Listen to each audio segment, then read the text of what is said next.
Ronald Reagan was an actor turned politician who was born on February 6, 1911, in Tampico, Illinois.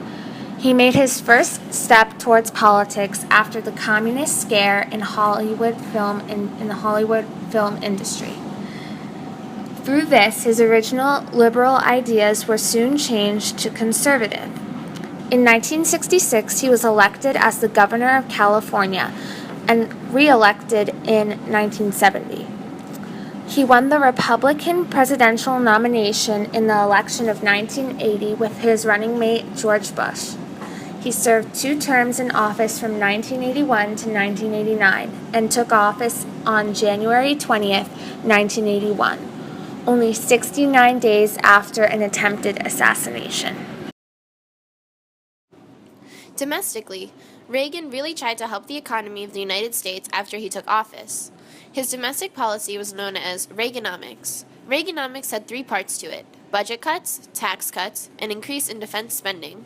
First, for budget cuts, he slashed a lot of social reform program budgets such as urban mass transit, food stamps, welfare benefits, and the EPA budget by 10%. Second, he cut taxes by 25% in a 3-year period. He did this because he based his economic policies on supply-side economics. It was theory that if people paid less taxes, they would be able to save money and buy more goods as consumers. Third, he nearly doubled the defense spending in 1981 to 1984. Through this, he started Strategic Defense Initiative, in which he had scientists develop a defense system that would protect the U.S. from enemy missiles. This is where the controversial MX missile and B-1 bomber were revived. Another main aspect of Reagan's domestic policy is deregulation. This is cutting back federal regulation of the industries. For example, he removed the oil price control in the oil industry. This in cause made competition increase and the price of consumer goods decrease. In the international world, Reagan's foreign policy was known as peace through strength. In order to do this, he had increased the defense spending by 35%. He had tried to mend relations with the Soviet Union by negotiating a treaty that eliminated intermediate-range nuclear missiles with Russia's Gorbachev. He also challenged the Soviet Union to bring down the Berlin Wall. He also declared war against international terrorism.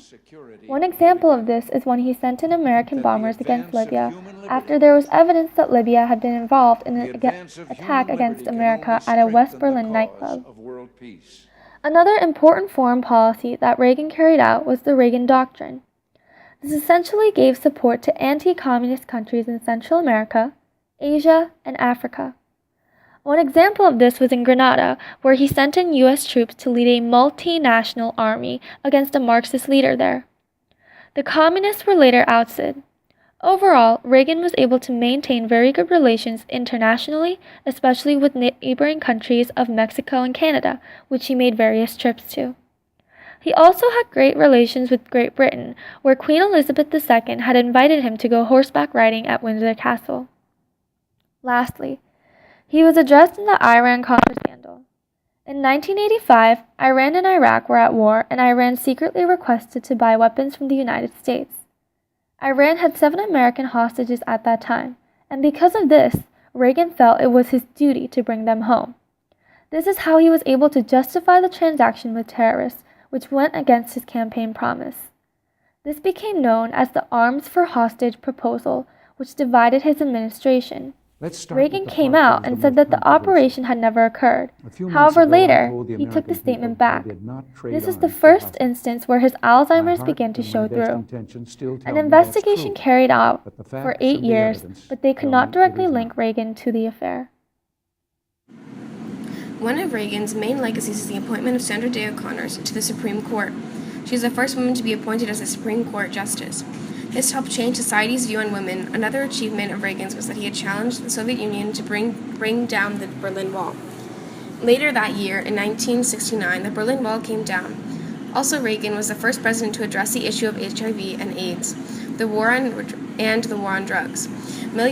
Millions of dollars were put in scientific research to stop HIV and AIDS, and he made regulations of obtaining drugs very difficult. In addition, education programs were developed to help students understand the dangers of drugs.